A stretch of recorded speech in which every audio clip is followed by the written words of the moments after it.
Du programme de sciences comptables à l'UQAC. Bonjour, Annie Poudrier, CPA, CMA. Je suis contrôleur à l'administration portuaire du Saguenay. Bonjour, Mélanie Vincelette, CPA auditrice CA, donc directrice en certification chez Mallet. Bonjour, Virginie Vachon, CPA auditrice CA, puis je suis également directrice en certification chez Mallet et Chicoutimi. Donc, j'aime beaucoup comparer la croissance d'un organisme à but non lucratif avec la préparation d'un Ironman. C'est vrai, chacun rencontre ses défis, chacun doit saisir ses opportunités. Tout ça pour garder le momentum jusqu'à la ligne d'arrivée. Mon équipe aujourd'hui, composée de Stéphane, Félix et moi-même, on est extrêmement fiers d'être ici avec vous pour vous présenter le plan d'action qu'on croit le plus adapté à l'OSBL qu'on fait affaire aujourd'hui, Momentum. On avait comme mandat aujourd'hui de préparer un rapport mettant en lumière nos analyses sur les enjeux auxquels cette entreprise fait face depuis plus d'1 an, mais aussi les projets d'investissement qui s'offrent à elle. La présentation d'aujourd'hui, c'est bien simple. On va vous faire une analyse stratégique de l'entreprise, suivie d'un bilan de santé actuel. Ensuite, on va entrer dans le nerf de la guerre.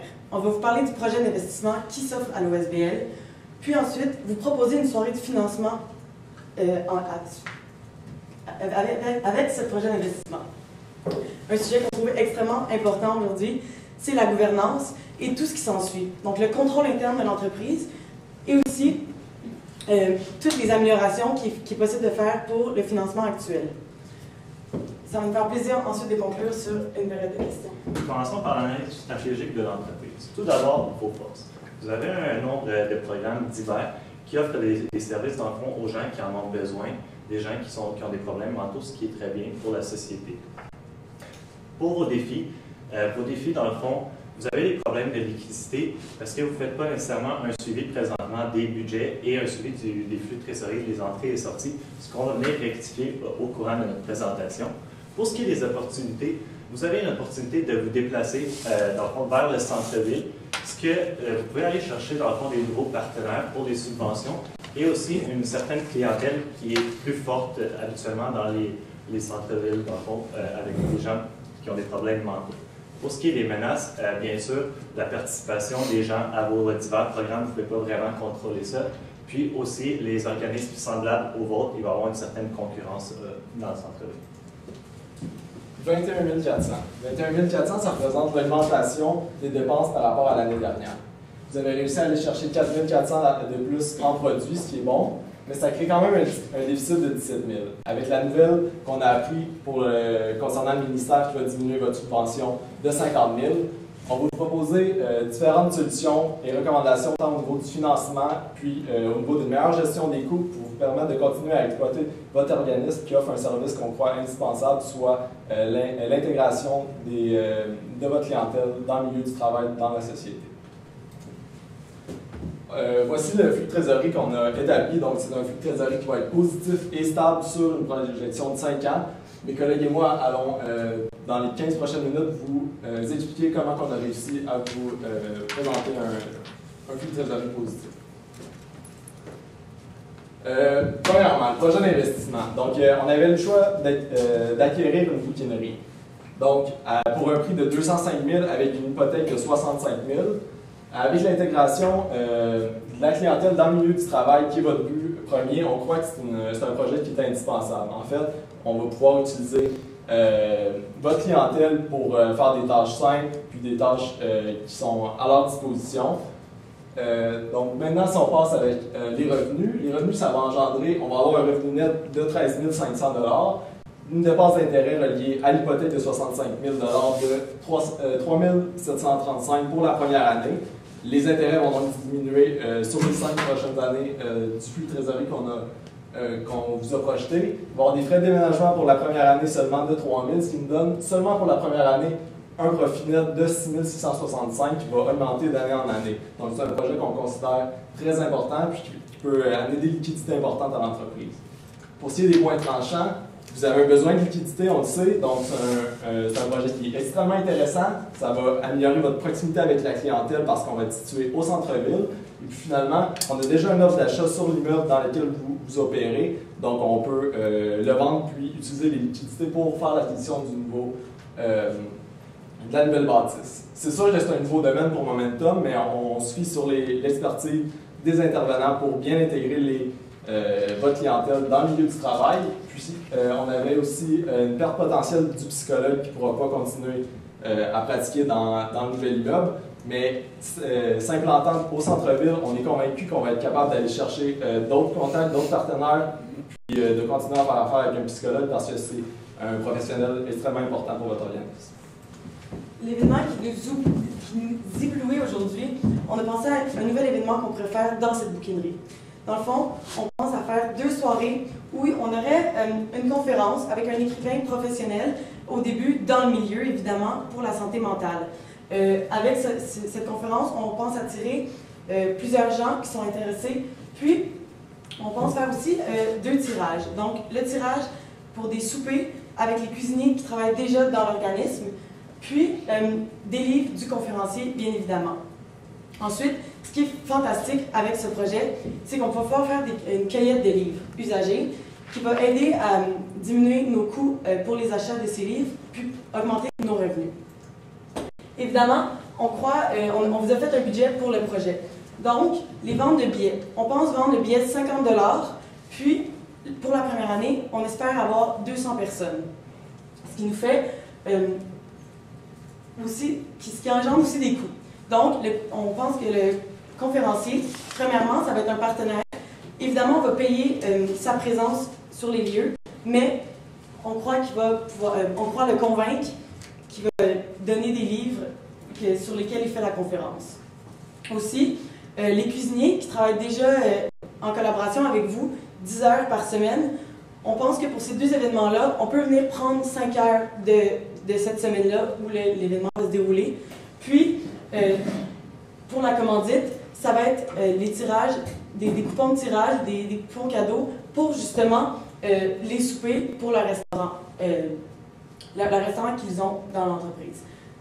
À travers le marketing, on a mis un budget pour le marketing, dans le fond, de 1 000 $, parce qu'évidemment, il va falloir faire de la promotion, il va falloir promouvoir le nouvel événement, donc on y a pensé.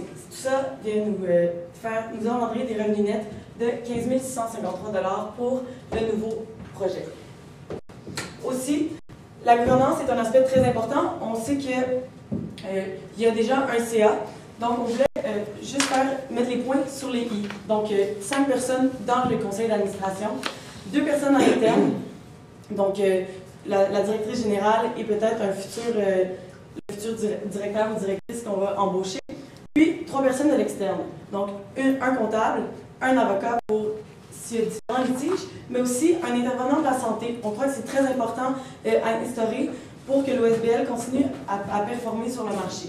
Donc, comme il n'y a qu'une rencontre, je crois, actuellement, on croit que 2 rencontres par année, ça serait suffisant.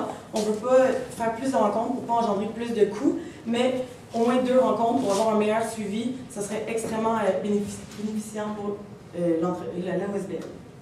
Donc, il y a un manque de suivi, comme je viens de le mentionner. Il n'y a pas de budget, puis la commission comptable fait seulement des états financiers annuellement. C'est sûr qu'avec un manque de liquidité, comme on vient de remarquer, il faut avoir un suivi plus serré des dépenses puis des revenus. Donc, on pense qu'il faudrait instaurer un processus budgétaire mensuel avec des rencontres aux 2 semaines de la commission comptable puis du futur adjoint. Aussi, pour les rencontres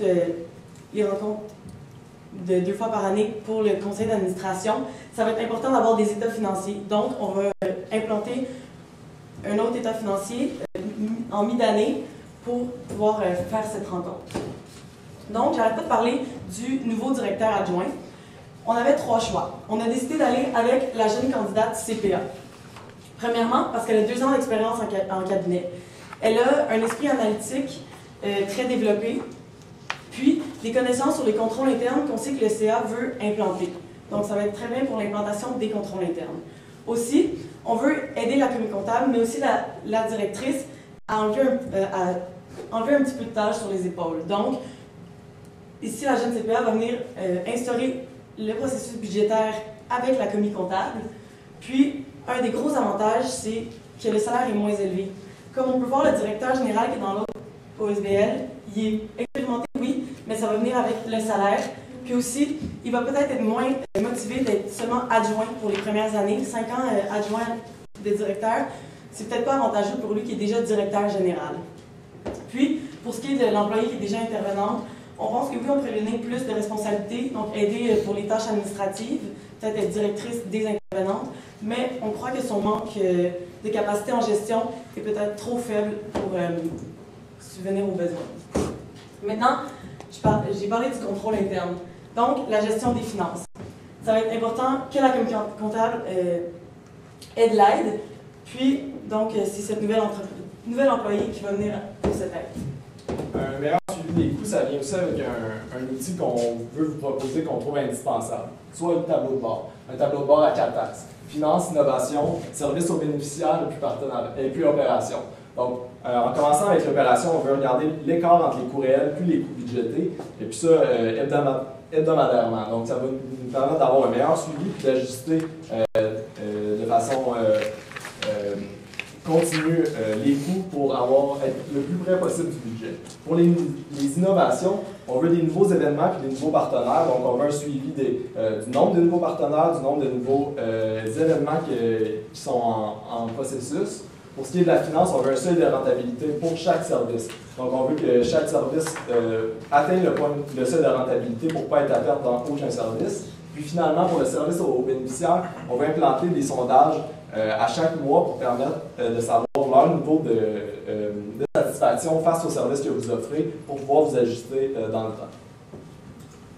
Parlons maintenant des projets que vous avez déjà en place. Donc, le projet Art Thérapie, c'est un projet de confection de sacs réutilisables que vous vendez par la suite. Parlons des revenus. Dans le fond, on a une subvention de ASC de 40 000 présentement. Ce qu'on projette dans l'année, sur les 5 prochaines années, c'est une augmentation de 5 Puis on sait déjà que votre partenariat avec ASP est très bon et ils vont continuer, dans le fond, de vous offrir de la subvention parce que c'est un franc succès, cet événement-là. Aussi, on a une vente de sacs réutilisables. Là, il y a une petite copie dans le PowerPoint, le chiffre est plus vers 8 700.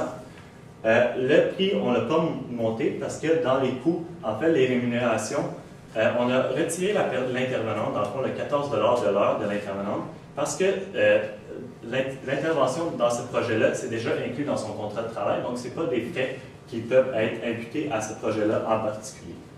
Aussi, on a 1 750 $ pour les matériaux en fonction de ce qui va être utilisé pour les sacs réutilisables. Puis aussi les 1 380 $ et 500 pour les fournitures et frais généraux fixes. Pour ce qui est de ce projet-là, on veut le garder contrairement à ce que la commission comptable nous a suggéré, puisque c'est une intégration professionnelle essentielle, dans le fond, pour les membres de votre organisme qui veulent avoir une certaine expérience sur le marché. Et aussi, on parle de sacs réutilisables. Donc, c'est un projet qui est très bon au niveau de l'environnement, puis c'est quelque chose sur lequel vous pouvez bâtir avec d'autres projets plus écologiques. Pour ce qui est du projet de la campagne de financement, la vente de divers objets et accessoires comme les porte-clés, les bracelets et les t-shirts. Pour les revenus, dans le fond, on a augmenté un peu les revenus de 10 pour suivre un peu le succès de cet événement-là et aussi poursuivre l'augmentation des coûts qu'on peut voir juste à côté. Pour les bracelets, le même exercice a été effectué, ainsi que pour les t-shirts. Aussi, on a pris, vous avez un montant, une quantité dans le fond d'accessoires vendus par année pour l'année 2017. Cependant, nous, on a pris les chiffres de l'année 2016 puisqu'elle était auditée. Donc, on sait au moins qu'on a des bonnes quantités parce que vous nous avez mentionné que le suivi présentement des ventes, donc les bénévoles ne savent pas trop combien ils ont vendu parce qu'ils ne font pas de suivi. On s'en vient ici avec un contrôle des ventes. Pour le contrôle des ventes, on fait un suivi un suivi serré des inventaires. Donc, en début de journée, on compte tous les accessoires et le nombre qu'on en a. Et en fin de journée, on va venir recompter ces accessoires-là pour savoir combien on en a vendu dans la journée. Ensuite, on fait une feuille de suivi des ventes. Donc, chaque bénévole va avoir une feuille avec une case pour chaque objet. Il va venir cocher combien de fois cet objet-là a été vendu dans la journée. Et ensuite, la commission comptable va venir faire une réconciliation des ventes par rapport aux revenus. Donc, si on sait combien de marchandises ont été vendues, on devrait s'attendre à un certain nombre d'argent qui va rentrer. Donc, on peut faire cette réconciliation-là et s'assurer que tout est en ordre. Et cette réconciliation-là, ensuite, elle va être approuvée par la directrice générale, dans le fond, qui va juste s'assurer que tout concorde avec les montants qu'on. Maintenant, pour le plan d'action d'aujourd'hui, à court terme, c'est sûr qu'il va falloir embaucher cette adjointe pour enlever un peu la lourde tâche que la commis comptable et la directrice générale semblent porter sur leurs épaules. Aussi, il faut instaurer des rencontres, que ce soit pour le processus budgétaire, pour avoir un suivi des coûts, parce qu'on a vu, il y avait des coûts on a eu un manque de liquidité, donc c'est certainement parce que les coûts ont augmenté. Puis, faire cet événement. Il va falloir commencer dès aujourd'hui à préparer cet événement pour pouvoir le faire de lui un succès, puis inviter le plus de gens possible de la communauté de Vancouver pour qu'ils y participent. À moyen terme, on veut faire une rétroaction sur ces KPI-là, puis une réaction sur les événements, que ce soit l'art thérapeutique, la campagne de financement qui était déjà instaurée, mais aussi la soirée dont on vous parle depuis le début. Donc, c'est pour toutes ces raisons que mon équipe et moi sommes extrêmement fiers et convaincus de notre plan d'action pour que vous puissiez franchir la ligne d'arrivée avec un bon momentum.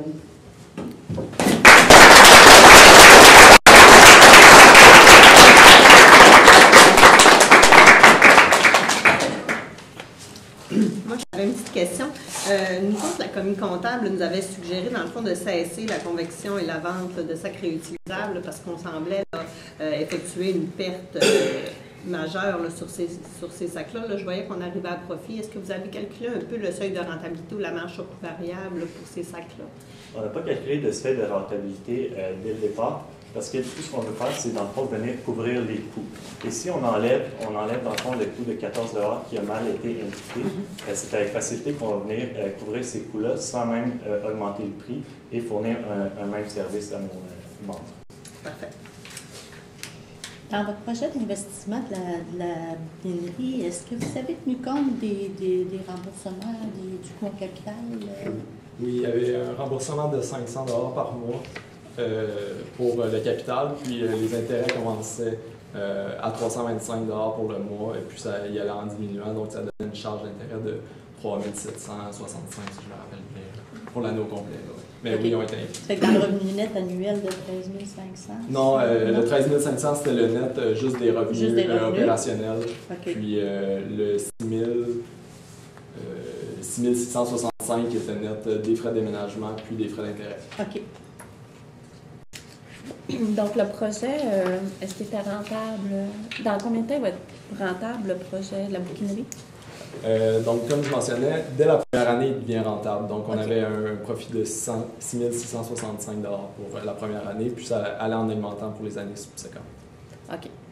Au niveau là, de la campagne de financement, là, je vois que on est à bénéfice là, de 37 000 alors qu'on pensait avoir perdu de l'argent.